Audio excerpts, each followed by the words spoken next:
Sydney Sweeney made a splash when she did her first sponsorship with Dr. Squatch, and now she has taken it to a whole new level in a similar fashion to OnlyFans star Belle Delphine.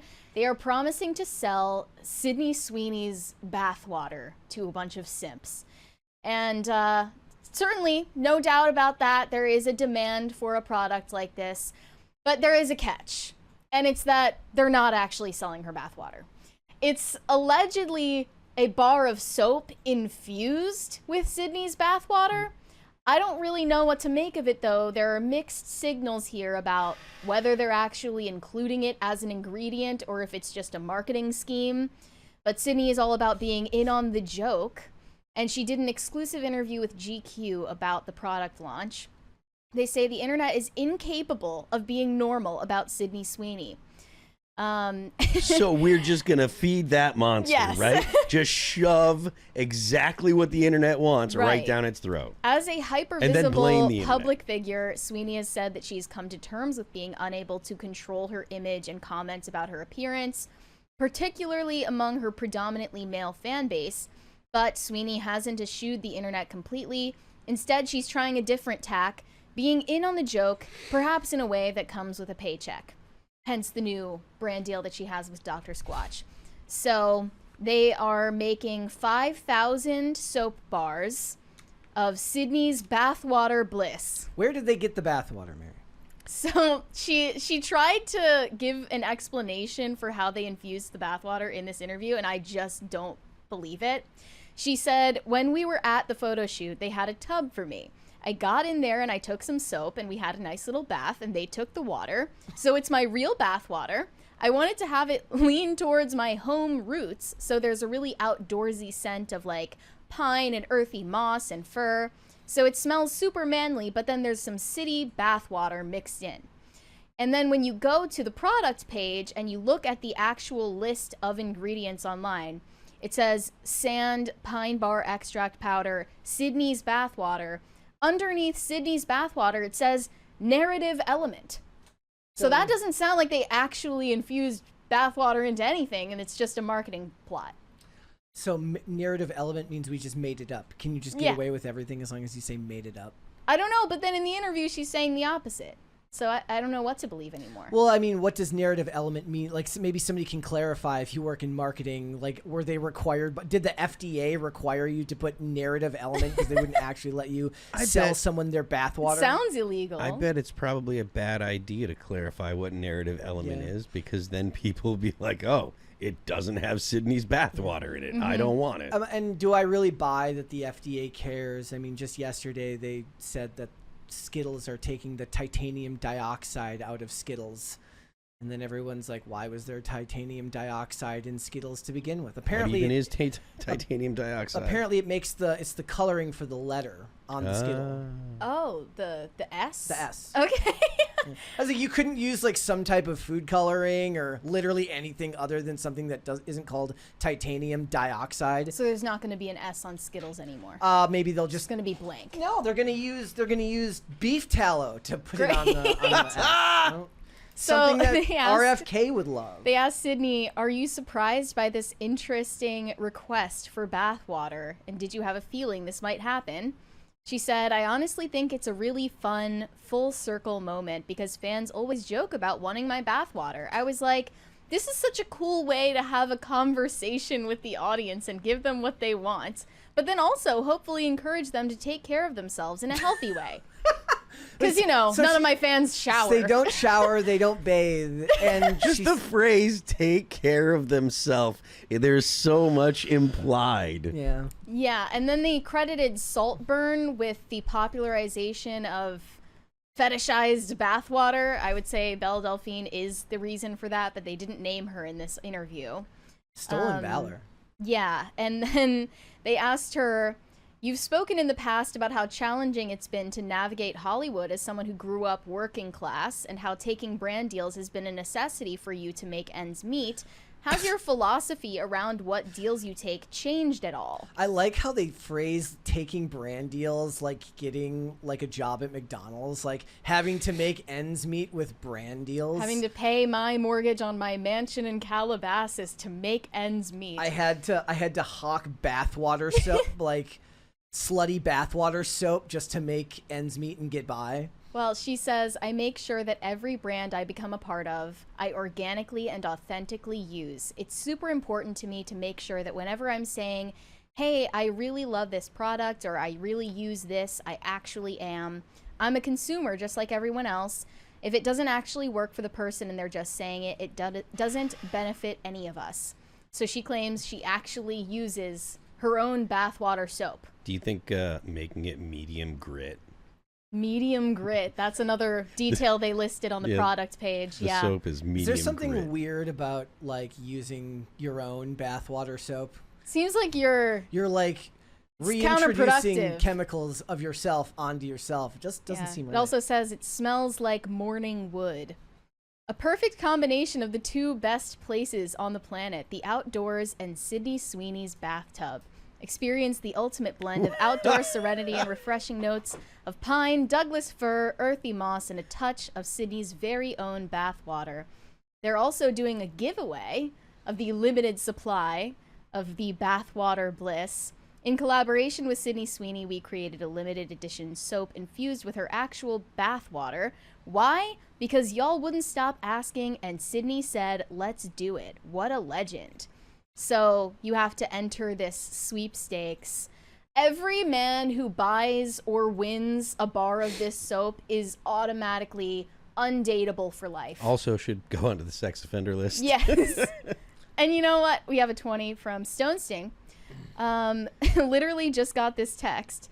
Dr. Squatch entered to win a brick made with Sydney Sweeney's bathwater. Yes, you read that right. No, we're not joking. Link redacted. That? Who sent that? From Stone Sting. They're sending out mass emails and text messages to their customers now. There is a chat on Rumble that says Dr. Squatch just texted me Sydney Sweeney soap. They're really hawking this stuff.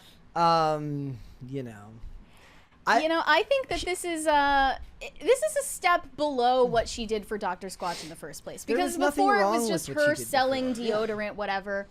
That's fine. To do a brand deal, I'm sure that's like, I think a lot of the response to that at the time was saying like, this is below her dignity as an artist, right? But now I feel like she's taken it too far. It's funny because like in skating, you can have pro versions of products. Skateboarders have pro boards. There are pro wheels. Skaters have pro bathwater soap. So she has pro soap. She's just got a pro model soap, and that's what it is. I just think this cheapens her image and her brand. Maybe a little bit. I am kind of hilariously thinking about a guy who like meets a girl online and he takes her home and he remembers to hide the porn, but damn it, she caught me with my Sydney's bathwater bliss in the bathroom. And she's like, I don't know how I feel about that. I'm just saying, ladies, you better see what it looks like inside the packaging so you're able to spot it based on the soap design. If you are in a guy's bathroom, you have to clock this immediately and get out of that situation. Yeah, I don't know who would go out and, first of all, I don't know if I would ever buy soap or shampoo like online, because I want to be able to like I buy the same one anyways, but I wouldn't try something new without knowing what it smells like. Yeah, I'm assuming you wouldn't be a customer for Sydney's bathwater soap. I would hope not. I just think everyone loses in this situation because she's cheapening her brand, because she's kind of lowering herself to the level of like OnlyFans models like Belle Delphine. Mm-hmm. And then all the guys who are gonna buy this are all automatically undateable, unmarriageable forever. So what product should she hawk then if she's not selling this? I mean, I'm sure she has plenty of brands knocking down her door to promote this makeup, promote this shampoo, this, she could do literally anything. She has so many offers. Why this? Look, she should just do whichever one is going to pay her the most money. I mean, that was likely I'm sure they are. That was going to pay her the most money. This one? This one paid her a lot of money. I've had a problem with Dr. Squatch Really? for a long time. Wait, why? Only because I hate their marketing. Until the Sydney Sweeney stuff, that's the only thing that has ever made me laugh. All of their marketing I have hated with a burning passion. Why? For no just rubs you the wrong discernible way. reason. I was just like, I don't like that. And then partially I think was because for a while it was so ubiquitous on YouTube. They were spending a lot of money and putting it on almost everything that I watched. It seemed a Dr. Oh, Squatch they just annoy you because you were getting ads for it on everything. It was super annoying all the time, and I was just like, these aren't funny. This is annoying. And then it got to the point where I was like, all right, I will never buy your product. And I'm definitely not going to buy Sydney Sweeney's bar soap, but I do think that at least this is the most entertaining thing they've done for marketing. They also had a brand deal with Nick Cannon for ball care products, playing on the fact that he has like a dozen children that he's not involved with. Lots of podcasts in this space end up having deals with like Manscaped. Yeah, I mean, that's not really specific to any one individual person and playing on their individual story or personal life or brand. She, in a lot of ways, she became the face of like acceptable sexuality on the right, where people would talk about "we are so back," and it would be whatever random account on X has a gazillion followers, and it would be posting clips of her, and she kind of became this pushback against the puritanism of the left now. So this is just what happens when it keeps going. Yeah, they made her this avatar of the so-called right-wing hot girl, or they said that she was the harbinger of the death of woke. The cultural vibe shift is culturally vibe shifting. Talk about putting too much on one thing. Just like yesterday with Demi Lovato choosing to not be fat and get married. And then they're talking about how this is indicative of everything changing. You no, take she the just got wins sick. when you can get them. It's not a win, though. It's a person got not fat and got married. That doesn't mean she agrees with you on anything. No, well, at the very least, she agrees that being fat is worse than being not fat. They all agreed that. Then No. Ozempic got created, and they don't. I don't think that they agreed at all. I think there were people that really believe no, big is beautiful, et cetera, et cetera. There are people that think that being pretty is hierarchical. Because it is, and so being pretty is a net bad thing, and this is something that we've talked about on this show. Bring back aspirational looking people that look like they're in shape. Put those people back into advertisements. It was bad when Calvin Klein put those two blobs, genderless masses. That was a bad thing, and that was kind of like the apex of terrible woke advertising. And so now that there are celebrities that are doing things like losing weight, exercising and stuff, I think that's a white pill. It's a good thing. Captain K says, "How dare women get healthy and married?" No, my point was that conservatives are imprinting on it as if it means something more for them when it doesn't mean anything for them at all. It just means that people who were once fat and ugly decided they didn't want to be fat and ugly anymore. That's a good thing, but it doesn't mean anything for you, I, or whatever your ideology is. We read some of those comments. One of them claimed that Demi Lovato repented of her past sins and converted to Christianity, which is completely fake. And then another one claimed that she made these changes to her appearance and her lifestyle because of Trump getting reelected, which is also completely nonsensical. The funnier thing about this will be in 15 to 20 years when she goes on her book tour to talk about how she was sexualized in Hollywood. And what a bad thing it was. Sydney or Demi? Sydney. And she has to talk about, my manager talked me into selling my bathwater to Dr. Squatch. I hope that doesn't happen.